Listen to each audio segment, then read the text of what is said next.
Hi friends, I am Yogesh Prajapati, your English teacher, and today we'll try to understand what is freedom and what makes us tied from J. Krishnamurthy's point of view. It will give us new perspective to our vision of our life. So let's start. જે કૃષ્ણમૂર્તિ એટલે કે જીદુ કૃષ્ણમૂર્તિએ આપણને બંધનમાંથી છુટકારો કે આઝાદીના પ્રશ્ને સમજવાની એક સરળ દ્રષ્ટિ આપી છે. આજના યુવાનો સ્વતંત્રતા અને મુક્તિની વાત કરે છે, પણ વધુ બંધન અનુભવીને ઘણીવાર આક્રમકતા અને હિંસાથી પ્રતિક્રિયા આપે છે.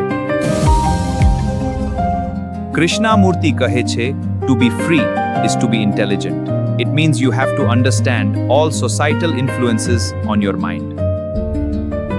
તે એમ પણ કહે છે, ફક્ત સ્વતંત્રતા એ મુક્તિ નથી, પરંતુ પોતાના સમગ્ર મનને સમજીને વર્તવું તે જ મુક્તિ છે. અકોર્ડિંગ ટુ હિમ, આપણે સમાજની રૂઢિ, પરંપરા અને માન્યતાઓને સમજ્યા વગર પકડી રાખીએ છીએ, કારણ કે આપણે અંદરથી ડરેલા છીએ. ડર એ છે કે આપણે આ બધું નહીં કરીએ તો આપણે સમાજમાં માન્યતા, સ્વીકાર, રિસ્પેક્ટ કે સ્ટેટસ નહીં મળે, અને સમાજ પણ આપણને કોઈ ને કોઈ લેબલમાં ફિટ કરવા સતત ડરાવે છે.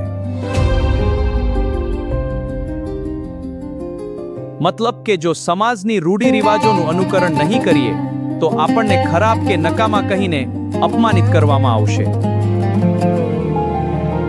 આજ ડરને કારણે વ્યક્તિ અર્થપૂર્ણતા કે નિરર્થકતા સમજ્યા વિના આંધળું અનુકરણ કરતા જાય છે. તેને અંગ્રેજીમાં બ્લાઇન્ડ ઇમિટેશન કહે છે. ઇમિટેશન ચાહે સંતનું હોય કે સજ્જનનું કેમ ન હોય, સમજ વગરનું અનુકરણ બંધનમાં નાખે છે, અને તે એકદમ અબસર્ડ એટલે કે વાહિયાત છે. માણસ પોતાના માતા, પિતા, શિક્ષક, સમાજ કે કોઈ આદર્શને ફોલો કરતો રહે છે, અને આ જ આંધળું અનુકરણ તેને એક ગુલામ બનાવીને રાખે છે. કહેવાનો અર્થ એ જ કે માણસે કોઈ પણ બાબતની યોગ્યતા કે અયોગ્યતા બુદ્ધિપૂર્વક વિચારીને સ્વયં નિર્ણય કરીને પોતાનું સ્ટેન્ડ નક્કી કરવું જોઈએ.